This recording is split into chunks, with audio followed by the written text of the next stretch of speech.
ان سے کہو کیا تم اللہ کے بارے میں ہم سے جھگڑتے ہو، حالانکہ وہی ہمارا اور تمہارا پروردگار ہے، اور ہم کو ہمارے اعمال کا بدلہ ملے گا اور تم کو تمہارے اعمال کا، اور ہم خاص اسی کی عبادت کرنے والے ہیں۔ اے یہود و نصارا، کیا تم اس بات کے قائل ہو کہ ابراہیم اور اسماعیل اور اسحاق اور یعقوب اور ان کی اولاد یہودی یا عیسائی تھے؟ اے پیغمبر، ان سے کہو کہ بھلا تم زیادہ جانتے ہو یا اللہ؟ اور اس سے بڑھ کر ظالم کون جو اللہ کی شہادت کو جو اس کے پاس کتاب میں موجود ہے چھپائے؟ اور جو کچھ تم لوگ کر رہے ہو اللہ اس سے غافل نہیں۔ یہ انبیاء کی جماعت گزر چکی، ان کو وہ ملے گا جو انہوں نے کیا، اور تم کو وہ جو تم نے کیا، اور جو عمل وہ کرتے تھے ان کی پرسش تم سے نہیں ہوگی۔ احمق لوگ کہیں گے کہ مسلمان جس قبلے پر پہلے سے چلے آتے تھے اب اس سے کیوں منہ پھیر بیٹھے؟ تم کہہ دو کہ مشرق اور مغرب سب اللہ ہی کا ہے، وہ جس کو چاہتا ہے سیدھے رستے پر چلاتا ہے، اور اسی طرح ہم نے تم کو امت معتدل بنایا ہے تاکہ تم لوگوں پر گواہ بنو، اور پیغمبر آخر الزمان صلی اللہ علیہ وآلہ وسلم تم پر گواہ بنے۔ اور جس قبلے پر تم پہلے تھے اس کو ہم نے اس لیے مقرر کیا تھا کہ معلوم کریں کہ کون ہمارے پیغمبر کا تابع رہتا ہے اور کون الٹے پاؤں پھر جاتا ہے۔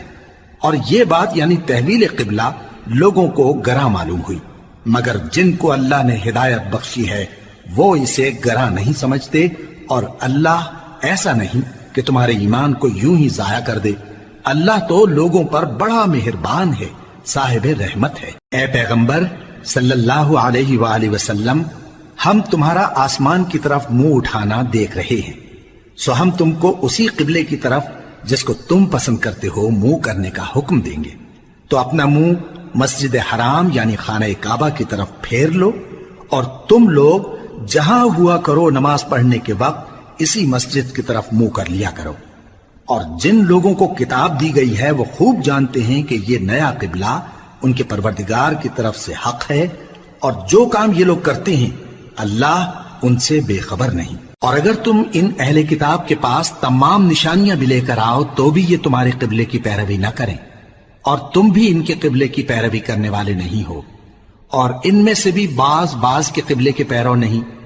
اور اگر تم باوجود اس کے کہ تمہارے پاس علم یعنی اللہ کا حکم آ چکا ہے ان کی خواہشوں کے پیچھے چلو گے تو ظالموں میں ہو جاؤ گے۔ جن لوگوں کو ہم نے کتاب دی ہے وہ ان پیغمبر آخر الزمان صلی اللہ علیہ وآلہ وسلم کو اس طرح پہچانتے ہیں جس طرح اپنے بیٹوں کو پہچانا کرتے ہیں، مگر ایک فریق ان میں سے سچی بات کو جان بوجھ کر چھپا رہا ہے۔ اے پیغمبر صلی اللہ علیہ وآلہ وسلم، یہ نیا قبلہ تمہارے پروردگار کی طرف سے حق ہے، تو تم ہرگز شک کرنے والوں میں نہ ہونا، اور ہر ایک شخص کے لیے ایک سمت مقرر ہے جدھر وہ عبادت کے وقت منہ کیا کرتا ہے، تو تم نیکیوں میں سبقت حاصل کرو۔ تم جہاں ہوگے اللہ تم سب کو جمع کرے گا، بے شک اللہ ہر چیز پر قادر ہے۔ اور تم جہاں سے نکلو نماز میں اپنا منہ مسجد حرام کی طرف کر لیا کرو، بے شبہ یہ تمہارے پروردگار کی طرف سے حق ہے، اور تم لوگ جو کچھ کرتے ہو اللہ اس سے بے خبر نہیں۔ اور تم جہاں سے نکلو مسجد حرام کی طرف منہ کر کے نماز پڑھا کرو، اور مسلمانوں تم جہاں ہوا کرو اسی مسجد کی طرف رخ کیا کرو۔ یہ تاکید اس لیے کی گئی ہے کہ لوگ تم کو کسی طرح کا الزام نہ دے سکیں، مگر ان میں سے جو ظالم ہیں وہ الزام دیں تو دیں، سو ان سے مت ڈرنا اور مجھی سے ڈرتے رہنا، اور یہ بھی مقصود ہے کہ میں تم کو اپنی تمام نعمتیں بخشوں، اور یہ بھی کہ تم راہ راست پر چلو۔ جس طرح من جملہ اور نعمتوں کے ہم نے تمہیں میں سے ایک رسول بھیجے ہیں جو تم کو ہماری آیتیں پڑھ پڑھ کر سناتے اور تمہیں پاک بناتے، اور کتاب یعنی قرآن اور دانائی سکھاتے ہیں، اور ایسی باتیں بتاتے ہیں جو تم پہلے نہیں جانتے تھے۔ سو تم مجھے یاد کیا کرو، میں تمہیں یاد کیا کروں گا، اور میرا احسان مانتے رہنا اور میری ناشکری نہ کرنا۔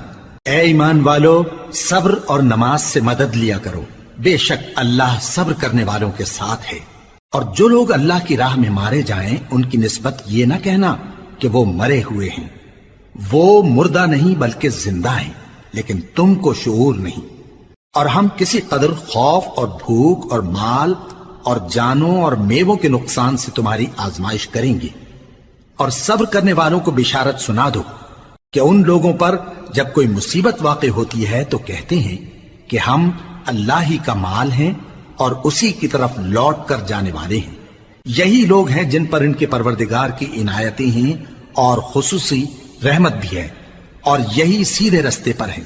بے شک کوہ صفا اور مروہ اللہ کی نشانیوں میں سے ہیں، تو جو شخص خانہ کعبہ کا حج یا عمرہ کرے اس پر کچھ گناہ نہیں کہ دونوں کے درمیان چکر لگائے، بلکہ یہ ایک نیک کام ہے، اور جو کوئی نیک کام کرے تو اللہ قدردان ہے، دانا ہے۔ جو لوگ ہمارے حکموں اور ہدایتوں کو جو ہم نے نازل کی ہیں کسی غرض فاسد سے چھپاتے ہیں، باوجود کہ ہم نے ان کو لوگوں کے سمجھانے کے لیے اپنی کتاب میں کھول کھول کر بیان کر دیا ہے، ایسوں پر اللہ اور تمام لعنت کرنے والے لعنت کرتے ہیں۔ ہاں، جو توبہ کرتے ہیں اور اپنی حالت درست کر لیتے ہیں اور احکام الہی کو صاف صاف بیان کر دیتے ہیں تو میں ان کے قصور معاف کر دیتا ہوں، اور میں بڑا معاف کرنے والا بڑا مہربان ہوں۔ جو لوگ کافر ہوئے اور کافر ہی مرے، ایسوں پر اللہ کی اور فرشتوں کی اور انسانوں کی سب کی لعنت، وہ ہمیشہ اسی لعنت میں گرفتار رہیں گے۔ ان سے نہ تو عذاب ہلکا ہی کیا جائے گا اور نہ انہیں کچھ مہلت ملے گی۔ اور لوگوں، تمہارا معبود ایک ہی معبود ہے، اس بڑے مہربان اور رحم والے کے سوا کوئی عبادت کے لائق نہیں۔ بے شک آسمانوں اور زمین کے پیدا کرنے میں اور رات اور دن کے ایک دوسرے کے پیچھے آنے جانے میں اور کشتیوں اور جہازوں میں جو سمندر میں لوگوں کے فائدے کے لیے رواں ہیں، اور میں جس کو اللہ آسمان سے برساتا اور اس سے زمین کو اس کے مردہ ہو جانے کے بعد زندہ یعنی خشک ہو جانے کے بعد سرسبز کر دیتا ہے، اور زمین پر ہر قسم کے جانور پھیلانے میں اور ہواؤں کے چلانے میں اور بادلوں میں جو آسمان اور زمین کے درمیان گھرے رہتے ہیں، عقل مندوں کے لیے اللہ کی قدرت کی نشانیاں ہیں۔ اور بعض لوگ ایسے ہیں جو غیر اللہ کو اللہ کا شریک بناتے اور ان سے اللہ کی سی محبت کرتے ہیں، لیکن جو ایمان والے ہیں وہ تو اللہ ہی کے سب سے زیادہ دوست دار ہیں۔ اور اے کاش ظالم لوگ جو بات عذاب کے وقت دیکھیں گے اب دیکھ لیتے کہ سب طرح کی طاقت اللہ ہی کو ہے، اور یہ کہ اللہ سخت عذاب کرنے والا ہے۔ اس دن کفر کے پیشوا اپنے پیروں سے بیزاری ظاہر کریں گے اور دونوں عذاب الہی دیکھ لیں گے اور ان کے آپس کے تعلقات منقطع ہو جائیں گے۔ یہ حال دیکھ کر پیروی کرنے والے حسرت سے کہیں گے کہ اے کاش ہمیں پھر دنیا میں جانا نصیب ہو، تاکہ جس طرح یہ ہم سے بیزار ہو رہے ہیں اسی طرح ہم بھی ان سے بیزار ہوں۔ اس طرح اللہ ان کے اعمال حسرت بنا کر دکھائے گا اور وہ دوزخ سے نکل نہیں سکیں گے۔ لوگوں، جو چیزیں زمین میں حلال طیب ہیں وہ کھاؤ، اور شیطان کے قدموں پر نہ چلو، وہ تمہارا کھلا دشمن ہے۔ وہ تو تم کو برائی اور بے حیائی ہی کے کام کرنے کو کہتا ہے، اور یہ بھی کہ اللہ کی نسبت ایسی باتیں کہو جن کا تمہیں کچھ بھی علم نہیں۔ اور جب ان لوگوں سے کہا جاتا ہے کہ جو کتاب اللہ نے نازل فرمائی ہے اس کی پیروی کرو، تو کہتے ہیں نہیں، بلکہ ہم تو اسی چیز کی پیروی کریں گے جس پر ہم نے اپنے باپ دادا کو پایا۔ بھلا اگرچہ ان کے باپ دادا نہ کچھ سمجھتے ہوں اور نہ سیدھے رستے پر ہوں، تب بھی وہ انہی کی تقلید کیے جائیں گے۔ جو لوگ کافر ہیں ان کی مثال اس شخص کی سی ہے جو کسی ایسی چیز کو آواز دے جو پکار اور آواز کے سوا کچھ سن نہ سکے۔ یہ بہرے ہیں، گونگے ہیں، اندھے ہیں کہ کچھ سمجھ ہی نہیں سکتے۔ اے اہل ایمان، جو پاکیزہ چیزیں ہم نے تم کو عطا فرمائی ہیں ان کو کھاؤ، اور اگر اللہ ہی کے بندے ہو تو اس کی نعمتوں کا شکر بھی ادا کرو۔ اس نے تو تم پر بس مرا ہوا جانور اور لہو اور سور کا گوشت اور جس چیز پر اللہ کے سوا کسی اور کا نام پکارا جائے حرام کر دیا ہے۔ ہاں، جو مجبور ہو جائے بشرطے کہ اللہ کی نافرمانی نہ کرے اور حد ضرورت سے باہر نہ نکل جائے، اس پر کچھ گناہ نہیں۔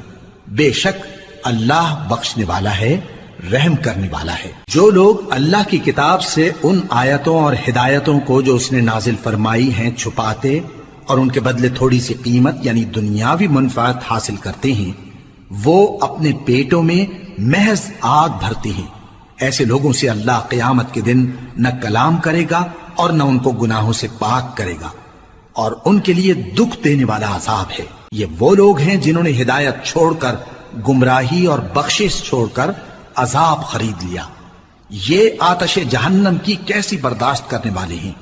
یہ اس لیے کہ اللہ نے کتاب سچائی کے ساتھ نازل فرمائی، اور جن لوگوں نے اس کتاب میں اختلاف کیا وہ ضد میں آ کر نیکی سے دور ہو گئے ہیں۔ نیکی یہی نہیں کہ تم مشرق و مغرب کو قبلہ سمجھ کر ان کی طرف منہ کر لو، بلکہ نیکی یہ ہے کہ لوگ اللہ پر اور روز آخر پر اور فرشتوں پر اور اللہ کی کتاب پر اور پیغمبروں پر ایمان لائیں، اور مال باوجود عزیز رکھنے کے رشتہ داروں اور یتیموں اور محتاجوں اور مسافروں اور مانگنے والوں کو دیں، اور گردنوں کے چھڑانے میں خرچ کریں، اور نماز پڑھیں اور زکوٰۃ دیں، اور جب عہد کر لیں تو اس کو پورا کریں، اور سختی اور تکلیف میں اور جنگ کے وقت ثابت قدم رہیں۔ یہی لوگ ہیں جو ایمان میں سچے ہیں، اور یہی ہیں جو اللہ سے ڈرنے والے ہیں۔ مومنوں، تم کو مقتولوں کے بارے میں قصاص یعنی خون کے بدلے خون کا حکم دیا جاتا ہے، اس طرح پر کہ آزاد کے بدلے آزاد مارا جائے، اور غلام کے بدلے غلام، اور عورت کے بدلے عورت۔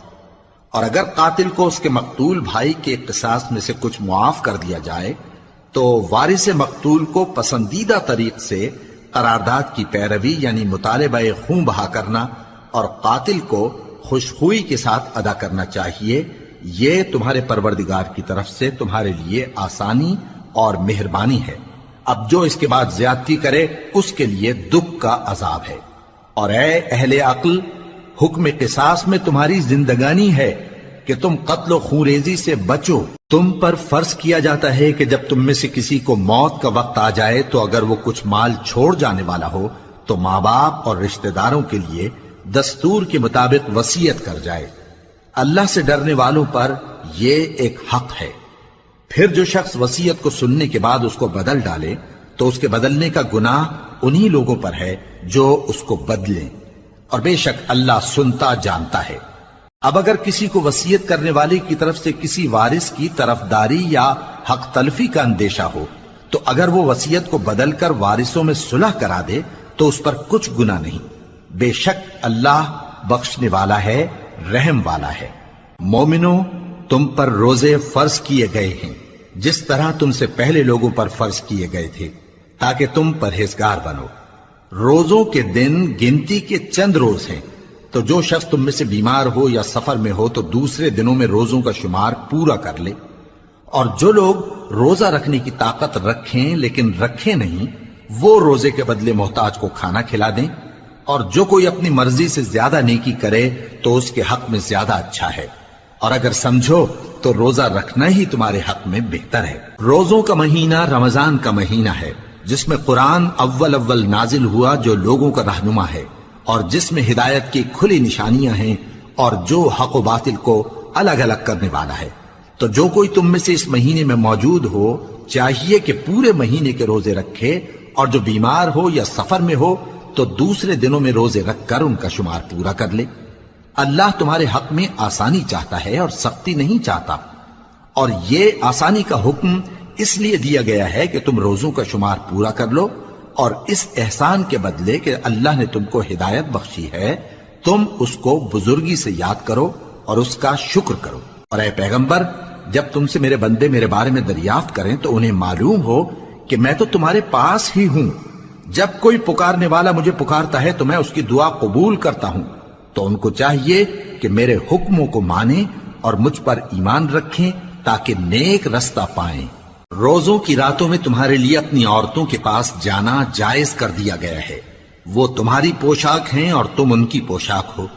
اللہ کو معلوم ہے کہ تم ان کے پاس جانے سے اپنے حق میں خیانت کرتے تھے، سو اس نے تم پر مہربانی کی اور تمہاری حرکات سے درگزر فرمائی، تو اب تم کو اختیار ہے کہ ان سے مباشرت کرو۔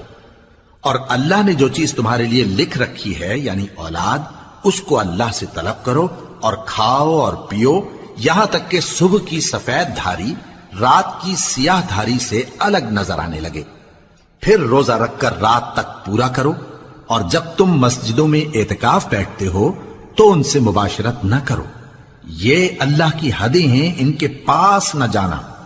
اسی طرح اللہ اپنی آیتیں لوگوں کے سمجھانے کے لیے کھول کھول کر بیان فرماتا ہے تاکہ وہ پرہیزگار بنے، اور آپس میں ایک دوسرے کا مال ناحق نہ کھاؤ اور نہ اس کو رشوتاً حاکموں کے پاس پہنچاؤ تاکہ لوگوں کے مال کا کچھ حصہ ناجائز طور پر کھا جاؤ، اور اسے تم جانتے بھی ہو۔ اے پیغمبر، لوگ تم سے نئے چاند کے بارے میں دریافت کرتے ہیں کہ گھٹتا بڑھتا کیوں ہے۔ کہہ دو کہ وہ لوگوں کے کاموں کی میعادیں اور حج کے وقت معلوم ہونے کا ذریعہ ہے، اور نیکی اس بات میں نہیں کہ احرام کی حالت میں گھروں میں ان کے پچھواڑے کی طرف سے آؤ، بلکہ نیکوکار وہ ہے جو پرہیزگار ہو، اور گھروں میں ان کے دروازوں سے آیا کرو، اور اللہ سے ڈرتے رہو تاکہ کامیاب ہو جاؤ۔ اور جو لوگ تم سے لڑتے ہیں تم بھی اللہ کی راہ میں ان سے لڑو، مگر زیادتی نہ کرنا کہ اللہ زیادتی کرنے والوں کو دوست نہیں رکھتا، اور ان کو جہاں پاؤ قتل کر دو، اور جہاں سے انہوں نے تم کو نکالا ہے یعنی مکے سے، وہاں سے تم بھی ان کو نکال دو۔ اور دین سے گمراہ کرنے کا فساد قتل و خونریزی سے کہیں بڑھ کر ہے، اور جب تک وہ تم سے مسجد حرام یعنی خانہ کعبہ کے پاس نہ لڑیں تم بھی وہاں ان سے نہ لڑنا۔ ہاں اگر وہ تم سے لڑیں تو تم ان کو قتل کر ڈالو، کافروں کی یہی سزا ہے۔ پھر اگر وہ باز آ جائیں تو اللہ بخشنے والا ہے، رحم کرنے والا ہے۔ اور ان سے اس وقت تک لڑتے رہنا کہ فساد نابود ہو جائے اور ملک میں اللہ ہی کا دین غالب ہو جائے۔ پھر اگر وہ فساد سے باز آ جائیں تو ظالموں کے سوا کسی پر زیادتی نہیں کرنی چاہیے۔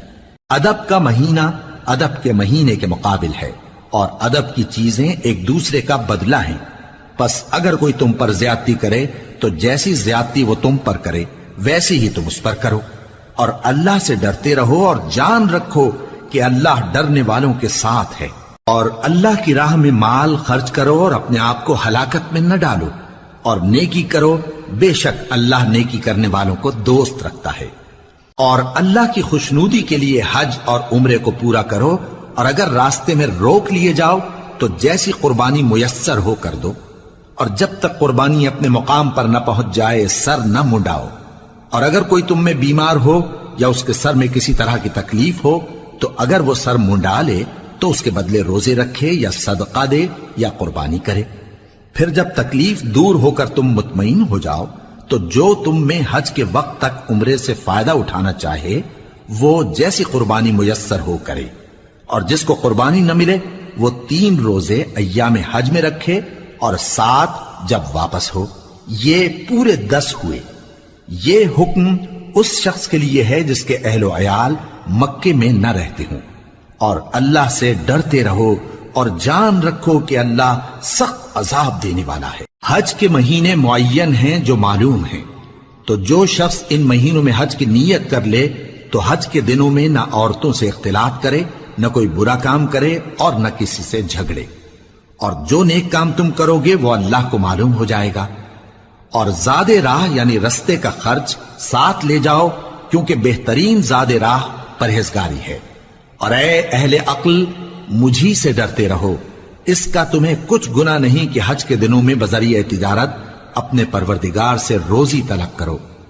اور جب عرفات سے واپس ہونے لگو تو مشعر حرام یعنی مزدلفہ میں اللہ کا ذکر کرو، اور اس طرح ذکر کرو جس طرح اس نے تم کو سکھایا، اور اس سے پیشتر تم لوگ ان طریقوں سے محض ناواقف تھے۔ پھر جہاں سے اور لوگ واپس ہوں وہیں سے تم بھی واپس ہو، اور اللہ سے بخشش مانگو، بے شک اللہ بخشنے والا ہے، رحمت کرنے والا ہے۔ پھر جب حج کے تمام ارکان پورے کر چکو تو منا میں اللہ کو یاد کرو جس طرح اپنے باپ دادا کو یاد کیا کرتے تھے، بلکہ اس سے بھی زیادہ۔ اور بعض لوگ ایسے ہیں جو اللہ سے التجا کرتے ہیں کہ اے پروردگار ہم کو جو دینا ہے دنیا ہی میں دے دے، اور ایسے لوگوں کا آخرت میں کچھ حصہ نہیں۔ اور بعض ایسے ہیں کہ دعا کرتے ہیں کہ پروردگار ہم کو دنیا میں بھی نعمت عطا فرما اور آخرت میں بھی نعمت بخشیو اور دوزخ کے عذاب سے محفوظ رکھیو۔ یہی لوگ ہیں جن کے لیے ان کے کاموں کا حصہ یعنی اجر نیک تیار ہے، اور اللہ جلد حساب لینے والا ہے۔ اور قیام منا کے دنوں میں جو گنتی کے دن ہیں اللہ کو یاد کرو۔ اگر کوئی جلدی کرے اور 2 ہی دن میں چل دے تو اس پر بھی کچھ گناہ نہیں، اور جو بات تک ٹھہرا رہے اس پر بھی کچھ گناہ نہیں۔ یہ باتیں اس شخص کے لیے ہیں جو اللہ سے ڈرے، اور تم لوگ اللہ سے ڈرتے رہو اور جان رکھو کہ تم سب اس کے پاس جمع کیے جاؤ گے۔ اور کوئی شخص تو ایسا ہے جس کی گفتگو دنیا کی زندگی میں تم کو دلکش معلوم ہوتی ہے، اور وہ اپنے معافی ضمیر پر یعنی اس بات پر جو اس کے دل میں ہے اللہ کو گواہ بناتا ہے، حالانکہ وہ سخت جھگڑالو ہے۔ اور جب پیٹ پھیر کر چلا جاتا ہے تو زمین میں دوڑتا پھرتا ہے تاکہ اس میں فتنہ انگیزی کرے اور کھیتی کو برباد اور انسانوں اور حیوانوں کی نسل کو نابود کر دے، اور اللہ فتنہ انگیزی کو پسند نہیں کرتا۔ اور جب اس سے کہا جاتا ہے کہ اللہ سے خوف کر تو غرور اس کو گناہ میں پھنسا دیتا ہے، سو اس کو جہنم کافی ہے اور وہ بہت برا ٹھکانہ ہے۔ اور کوئی شخص ایسا ہے کہ اللہ کی خوشنودی حاصل کرنے کے لیے اپنی جان بیچ ڈالتا ہے، اور اللہ بندوں پر بہت مہربان ہے۔ مومنو، اسلام میں پورے پورے داخل ہو جاؤ اور شیطان کے پیچھے نہ چلو، وہ تو تمہارا کھلا دشمن ہے۔ پھر اگر تم احکام روشن پہنچ جانے کے بعد لڑکھڑا جاؤ تو جان رکھو کہ اللہ غالب ہے، حکمت والا ہے۔ کیا یہ لوگ اسی بات کے منتظر ہیں کہ ان پر اللہ کا عذاب بادل کے سائبانوں میں نازل ہو اور فرشتے بھی اتر آئیں اور کام تمام کر دیا جائے؟ اور سب کاموں کا رجوع اللہ ہی کی طرف ہے۔ اے پیغمبر، بنی اسرائیل سے پوچھو کہ ہم نے ان کو کتنی کھلی نشانیاں دیں، اور جو شخص اللہ کی نعمت کو اپنے پاس آنے کے بعد بدل دے تو اللہ سخت عذاب کرنے والا ہے۔ اور جو کافر ہیں ان کے لیے دنیا کی زندگی خوشنما کر دی گئی ہے، اور وہ مومنوں سے تمسخر کرتی ہیں، لیکن جو پرہیزگار ہیں وہ قیامت کے دن ان سے اوپر ہوں گے۔ اور اللہ جس کو چاہتا ہے بے حساب رزق دیتا ہے۔ پہلے تو سب لوگوں کا ایک ہی مذہب تھا، لیکن وہ آپس میں اختلاف کرنے لگے تو اللہ نے ان کی طرف بشارت دینے والے اور ڈر سنانے والے پیغمبر بھیجے، اور ان پر سچائی کے ساتھ کتابیں نازل کی تاکہ جن امور میں لوگ اختلاف کرتے تھے ان کا ان میں فیصلہ کر دے۔ اور اس میں اختلاف بھی انہی لوگوں نے کیا جن کو کتاب دی گئی تھی، باوجود کہ ان کے پاس کھلے ہوئے احکام آ چکے تھے، اور یہ اختلاف انہوں نے صرف آپس کی ضد سے کیا۔ تو جس امر حق میں وہ اختلاف کرتے تھے اللہ نے اپنی مہربانی سے مومنوں کو اس کی راہ دکھا دی، اور اللہ جس کو چاہتا ہے سیدھا رستہ دکھا دیتا ہے۔ کیا تم یہ خیال کرتے ہو کہ یوں ہی بہشت میں داخل ہو جاؤ گے، اور ابھی تم کو پہلے لوگوں کی سی مشکلیں تو پیش آئی ہی نہیں؟ ان کو بڑی بڑی سختیاں اور تکلیفیں پہنچیں اور وہ صعوبتوں میں ہلا ہلا دیے گئے، یہاں تک کہ پیغمبر اور مومن لوگ جو ان کے ساتھ تھے سب پکار اٹھے کہ کب اللہ کی مدد آئے گی۔ دیکھو اللہ کی مدد ان قریب آیا چاہتی ہے۔ اے نبی، لوگ تم سے پوچھتے ہیں کہ اللہ کی راہ میں کس طرح کا مال خرچ کریں۔ کہہ دو کہ جو چاہو خرچ کرو، لیکن جو مال خرچ کرنا چاہو وہ درجہ بدرجہ اہل استحقاق یعنی ماں باپ کو اور قریب کے رشتہ داروں کو اور یتیموں کو اور محتاجوں کو اور مسافروں کو سب کو دو، اور جو بھلائی تم کرو گے اللہ اس کو جانتا ہے۔ مسلمانوں، تم پر اللہ کے رستے میں لڑنا فرض کر دیا گیا ہے، اور وہ تمہیں ناگوار تو ہوگا، مگر عجب نہیں کہ ایک چیز تم کو بری لگے اور وہ تمہارے حق میں بھلی ہو، اور عجب نہیں کہ ایک چیز تم کو بھلی لگے اور وہ تمہارے لیے مضر ہو، اور ان باتوں کو اللہ ہی بہتر جانتا ہے اور تم نہیں جانتے۔ اے پیغمبر، لوگ تم سے عزت والے مہینوں میں لڑائی کرنے کے بارے میں دریافت کرتے ہیں، کہہ دو کہ ان میں لڑنا بڑا گناہ ہے، اور اللہ کی راہ سے روکنا اور اس سے کفر کرنا اور مسجد حرام یعنی خانہ کعبہ میں جانے سے بند کرنا اور اہل مسجد کو اس میں سے نکال دینا جو یہ کفار کرتے ہیں، اللہ کے نزدیک اس سے بھی زیادہ گناہ ہے، اور فتنہ انگیزی خونریزی سے بھی بڑھ کر ہے۔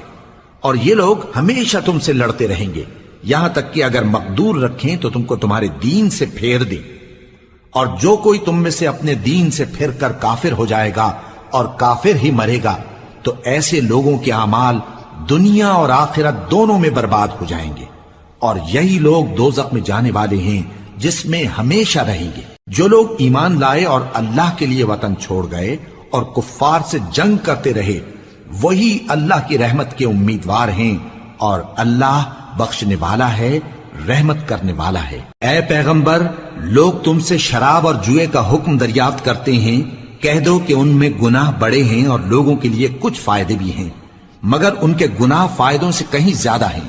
اور یہ بھی تم سے پوچھتے ہیں کہ اللہ کی راہ میں کون سا مال خرچ کریں، کہہ دو کہ جو ضرورت سے زیادہ ہو۔ اس طرح اللہ تمہارے لیے اپنے احکام کھول کھول کر بیان فرماتا ہے تاکہ تم سوچو، یعنی دنیا اور آخرت کی باتوں میں غور کرو۔ اور تم سے یتیموں کے بارے میں بھی دریافت کرتے ہیں، کہہ دو کہ ان کی حالت کی اصلاح بہت اچھا کام ہے، اور اگر تم ان سے مل جل کر رہنا یعنی خرچ اکٹھا رکھنا چاہو تو وہ تمہارے بھائی ہیں، اور اللہ خوب جانتا ہے کہ خرابی کرنے والا کون ہے اور اصلاح کرنے والا کون۔ اور اگر اللہ چاہتا تو تم کو تکلیف میں ڈال دیتا، بے شک اللہ غالب ہے، حکمت والا ہے۔ اور مومنوں، مشرک عورتوں سے جب تک وہ ایمان نہ لائیں نکاح نہ کرنا، کیونکہ مشرک عورت خواہ تم کو کیسی ہی بھلی لگے اس سے مومن لونڈی بہتر ہے۔ اور اسی طرح مشرک مرد جب تک ایمان نہ لائیں مومن عورتوں کو ان کی زوجیت میں نہ دینا، کیونکہ مشرک مرد سے خواہ وہ تم کو کیسا ہی بھلا لگے مومن غلام بہتر ہے۔ یہ مشرک لوگوں کو دوزخ کی طرف بلاتی ہیں، اور اللہ اپنی مہربانی سے بہشت اور بخشش کی طرف بلاتا ہے، اور اپنے حکم لوگوں سے کھول کھول کر بیان کرتا ہے تاکہ نصیحت حاصل کریں۔ اور تم سے حیض کے بارے میں دریافت کرتے ہیں، کہہ دو وہ تو نجاست ہے، سو ایام حیض میں عورتوں سے کنارہ کش رہو، اور جب تک وہ پاک نہ ہو جائیں ان سے مقاربت نہ کرو۔ ہاں، جب وہ پاک ہو جائیں تو جس طریق سے اللہ نے تمہیں ارشاد فرمایا ہے ان کے پاس جاؤ، کچھ شک نہیں کہ اللہ توبہ کرنے والوں اور پاک صاف رہنے والوں کو دوست رکھتا ہے۔ تمہاری عورتیں تمہاری کھیتی ہیں، تو اپنی کھیتی میں جس طرح چاہو جاؤ، اور اپنے لیے نیک عمل آگے بھیجو، اور اللہ سے ڈرتے رہو، اور جان رکھو کہ ایک دن تمہیں اس کے روبرو حاضر ہونا ہے۔ اور اے پیغمبر، ایمان والوں کو بشارت سنا دو، اور اللہ کے نام کو اس بات کا ہیلا نہ بنانا کہ اس کی قسمیں کھا کھا کر سلوک کرنے اور پرہیزگاری کرنے اور لوگوں میں صلح و سازگاری کرانے سے رک جاؤ، اور اللہ سب کچھ سنتا ہے، جانتا ہے۔ اللہ تمہاری لغو قسموں پر تم سے مواخذہ نہیں کرے گا، لیکن جو قسمیں تم قصد دلی سے کھاؤ گے ان پر مواخذہ کرے گا، اور اللہ بخشنے والا ہے، بردبار ہے۔ جو لوگ اپنی عورتوں کے پاس جانے کی قسم کھا لیں ان کو 4 مہینے تک انتظار کرنا چاہیے۔ اگر اس عرصے میں قسم سے رجوع کر لیں تو اللہ بخشنے والا ہے، مہربان ہے۔ اور اگر طلاق کا ارادہ کر لیں تو بھی اللہ سنتا ہے، جانتا ہے۔ اور طلاق والی عورتیں 3 حیض تک اپنے تئیں روکے رہیں، اور اگر وہ اللہ اور روز قیامت پر ایمان رکھتی ہیں تو ان کو جائز نہیں کہ اللہ نے جو کچھ ان کے شکم میں پیدا کیا ہے اس کو چھپائیں۔ اور ان کے خاوند اگر پھر موافقت چاہیں تو اس مدت میں وہ ان کو اپنی زوجیت میں لے لینے کے زیادہ حقدار ہیں۔ اور عورتوں کا حق مردوں پر ویسا ہی ہے جیسے دستور کے مطابق مردوں کا حق عورتوں پر ہے، البتہ مردوں کو عورتوں پر 1 درجہ فضیلت ہے، اور اللہ غالب ہے، صاحب حکمت ہے۔ طلاق صرف 2 بار ہے، یعنی جب 2 دفعہ طلاق دے دی جائے تو پھر عورتوں کو یا تو بطریق شائستہ نکاح میں رہنے دینا ہے یا بھلائی کے ساتھ چھوڑ دینا۔ اور یہ جائز نہیں کہ جو مہر تم ان کو دے چکے ہو اس میں سے کچھ واپس لے لو۔ ہاں، اگر زن و شوہر کو خوف ہو کہ وہ اللہ کی حدوں کو قائم نہیں رکھ سکیں گے تو اگر عورت خاوند کے ہاتھ سے رہائی پانے کے بدلے میں کچھ دے ڈالے تو دونوں پر کچھ گناہ نہیں۔ یہ اللہ کی مقرر کی ہوئی حدیں ہیں، ان سے باہر نہ نکلنا، اور جو لوگ اللہ کی حدوں سے باہر نکل جائیں گے وہ گناہگار ہوں گے۔ پھر اگر شوہر 2 طلاقوں کے بعد تیسری طلاق عورت کو دے دے تو اس کے بعد جب تک عورت کسی دوسرے شخص سے نکاح نہ کر لے اس پہلے شوہر پر حلال نہ ہوگی۔ ہاں، اگر دوسرا خاوند بھی طلاق دے دے اور عورت اور پہلا خاوند پھر ایک دوسرے کی طرف رجوع کر لیں تو ان پر کچھ گناہ نہیں، بشرطے کہ دونوں یقین کریں کہ اللہ کی حدوں کو قائم رکھ سکیں گے، اور یہ اللہ کی حدیں ہیں، ان کو وہ ان لوگوں کے لیے بیان فرماتا ہے جو علم رکھتے ہیں۔ اور جب تم عورتوں کو 2 دفعہ طلاق دے چکو اور ان کی عدت پوری ہو جائے تو انہیں یا تو حسن سلوک سے نکاح میں رہنے دو یا بطریق شائستہ رخصت کر دو، اور اس نیت سے ان کو نکاح میں نہ رہنے دینا چاہیے کہ انہیں تکلیف دو۔ اور ان پر زیادتی کرو، اور جو ایسا کرے گا وہ اپنا ہی نقصان کرے گا۔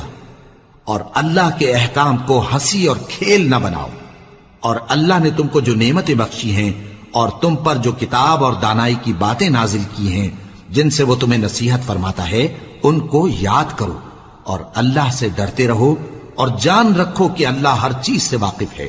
اور جب تم عورتوں کو طلاق دے چکو اور ان کی عدت پوری ہو جائے تو ان کو اپنے شوہروں کے ساتھ جب وہ آپس میں جائز طور پر راضی ہو جائیں نکاح کرنے سے مت روکو۔ اس حکم سے اس شخص کو نصیحت کی جاتی ہے جو تم میں اللہ اور روز آخر پر یقین رکھتا ہے۔ یہ تمہارے لیے نہایت خوب اور بہت پاکیزگی کی بات ہے، اور اللہ جانتا ہے اور تم نہیں جانتے۔ اور مائیں اپنے بچوں کو پورے 2 سال دودھ پلائیں، یہ حکم اس شخص کے لیے ہے جو پوری مدت تک دودھ پلوانا چاہے، اور دودھ پلانے والی ماؤں کا کھانا اور کپڑا دستور کے مطابق باپ کے ذمے ہوگا۔ کسی شخص کو اس کی طاقت سے زیادہ تکلیف نہیں دی جاتی، تو یاد رکھو کہ نہ تو ماں کو اس کے بچے کے سبب نقصان پہنچایا جائے اور نہ باپ کو اس کی اولاد کی وجہ سے نقصان پہنچایا جائے، اور اسی طرح نان و نفقہ بچے کے وارث کے ذمے ہے۔ اور اگر دونوں یعنی ماں باپ آپس کی رضامندی اور صلاح سے بچے کا دودھ چھڑانا چاہیں تو ان پر کچھ گناہ نہیں، اور اگر تم اپنی اولاد کو دودھ پلوانا چاہو تو تم پر کچھ گناہ نہیں، بشرطے کہ تم دودھ پلانے والیوں کو دستور کے مطابق ان کا حق جو تم نے دینا کیا تھا دے دو۔ اور اللہ سے ڈرتے رہو، اور جان رکھو کہ جو کچھ تم کرتے ہو اللہ اس کو دیکھ رہا ہے۔ اور جو لوگ تم میں سے مر جائیں اور عورتیں چھوڑ جائیں تو وہ عورتیں 4 مہینے اور 10 دن اپنے آپ کو روکے رہیں، اور جب یہ عدت پوری کر چکیں اور اپنے حق میں پسندیدہ کام یعنی نکاح کر لیں تو تم پر کچھ گناہ نہیں، اور اللہ تمہارے سب کاموں سے واقف ہے۔ اگر تم اشارے کنائے میں عورتوں کو نکاح کا پیغام بھیجو یا نکاح کی خواہش کو اپنے دلوں میں مخفی رکھو تو تم پر کچھ گناہ نہیں۔ اللہ کو معلوم ہے کہ تم ان سے نکاح کا ذکر کرو گے، مگر ایام عدت میں اس کے سوا کے دستور کے مطابق کوئی بات کہہ دو، پوشیدہ طور پر ان سے قول و قرار نہ کرنا، اور جب تک عدت پوری نہ ہو لے نکاح کا پختہ ارادہ نہ کرنا۔ اور جان رکھو کہ جو کچھ تمہارے دلوں میں ہے اللہ کو سب معلوم ہے، تو اس سے ڈرتے رہو، اور جان رکھو کہ اللہ بخشنے والا ہے، حلم والا ہے۔ اور اگر تم عورتوں کو ان کے پاس جانے یا ان کا مہر مقرر کرنے سے پہلے طلاق دے دو تو تم پر کچھ گناہ نہیں، ہاں ان کو دستور کے مطابق کچھ خرچ ضرور دو، یعنی مقدور والا اپنے مقدور کے مطابق دے اور تنگ دست اپنی حیثیت کے مطابق۔ نیک لوگوں پر یہ ایک طرح کا حق ہے۔ اور اگر تم عورتوں کو ان کے پاس جانے سے پہلے طلاق دے دو لیکن مہر مقرر کر چکے ہو تو آدھا مہر دینا ہوگا۔ ہاں اگر عورتیں مہر بخش دیں یا مرد جن کے ہاتھ میں عقد نکاح ہے اپنا حق چھوڑ دیں اور پورا مہر دے دیں تو ان کو اختیار ہے۔ اور اگر تم مرد لوگ ہی اپنا حق چھوڑ دو تو یہ پرہیزگاری کی بات ہے، اور آپس میں بھلائی کرنے کو فراموش نہ کرنا۔ کچھ شک نہیں کہ اللہ تمہارے سب کاموں کو دیکھ رہا ہے۔ مسلمانوں، سب نمازیں خصوصاً بیچ کی نماز یعنی نماز عصر پورے اہتمام کے ساتھ ادا کرتے رہو، اور اللہ کے آگے ادب سے کھڑے رہا کرو۔ پھر اگر تم خوف کی حالت میں ہو تو پیادے یا سوار جس حال میں ہو نماز پڑھ لو۔ پھر جب امن و اطمینان ہو جائے تو جس طریق سے اللہ نے تم کو سکھایا ہے جو تم پہلے نہیں جانتے تھے اللہ کو یاد کرو۔ اور جو لوگ تم میں سے مر جائیں اور عورتیں چھوڑ جائیں وہ اپنی عورتوں کے حق میں وصیت کر جائیں کہ ان کو 1 سال تک خرچ دیا جائے اور گھر سے نہ نکالی جائیں۔ ہاں اگر وہ خود گھر سے چلی جائیں اور اپنے حق میں پسندیدہ کام یعنی نکاح کر لیں تو تم پر کچھ گناہ نہیں، اور اللہ زبردست ہے، حکمت والا ہے۔ اور مطلقہ عورتوں کو بھی دستور کے مطابق نان و نفقہ دینا چاہیے، پرہیزگاروں پر یہ بھی حق ہے۔ اسی طرح اللہ اپنے احکام تمہارے لیے بیان فرماتا ہے تاکہ تم سمجھو۔ بھلا تم نے ان لوگوں کو نہیں دیکھا جو شمار میں ہزاروں ہی تھے اور موت کے ڈر سے اپنے گھروں سے نکل بھاگے تھے؟ تو اللہ نے ان کو حکم دیا کہ مر جاؤ، پھر ان کو زندہ بھی کر دیا۔ کچھ شک نہیں کہ اللہ لوگوں پر مہربانی رکھتا ہے، لیکن اکثر لوگ شکر نہیں کرتے۔ اور مسلمانوں، اللہ کی راہ میں جہاد کرو اور جان رکھو کہ اللہ سب کچھ سنتا ہے، سب کچھ جانتا ہے۔ کون ہے کہ اللہ کو قرض حسنہ دے کہ وہ اس کے بدلے اس کو کئی گنا زیادہ دے گا، اور اللہ ہی روزی کو تنگ کرتا اور وہی اسے کشادہ کرتا ہے، اور تم اسی کی طرف لوٹ کر جاؤ گے۔ بھلا تم نے بنی اسرائیل کی ایک جماعت کو نہیں دیکھا جس نے موسیٰ کے بعد اپنے پیغمبر سے کہا کہ آپ ہمارے لیے ایک بادشاہ مقرر کر دیں تاکہ ہم اللہ کی راہ میں جہاد کریں؟ پیغمبر نے کہا کہ اگر تم کو جہاد کا حکم دیا جائے تو ایسا تو نہیں کہ لڑنے سے پہلو تہی کرو۔ وہ کہنے لگے کہ ہم اللہ کی راہ میں کیوں نہ لڑیں گے جبکہ ہم وطن سے خارج اور بال بچوں سے جدا کر دیے گئے۔ پھر جب ان کو جہاد کا حکم دیا گیا تو چند اشخاص کے سوا سب پھر گئے، اور اللہ ظالموں سے خوب واقف ہے۔ اور پیغمبر نے ان سے یہ بھی کہا کہ اللہ نے تم پر طالوت کو بادشاہ مقرر فرمایا ہے۔ وہ بولے کہ اسے ہم پر بادشاہی کا حق کیوں کر ہو سکتا ہے؟ اس سے بڑھ کر بادشاہی کے مستحق تو ہم ہیں، اور اس کے پاس تو بہت سی دولت بھی نہیں۔ پیغمبر نے کہا کہ اللہ نے اس کو تم پر فضیلت دی ہے اور بادشاہی کے لیے منتخب فرمایا ہے۔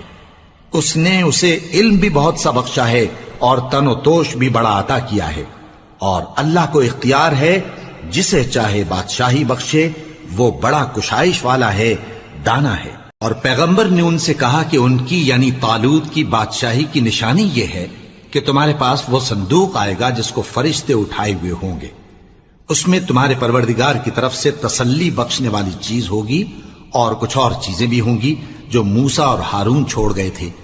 اگر تم ایمان رکھتے ہو تو یہ تمہارے لیے ایک بڑی نشانی ہے۔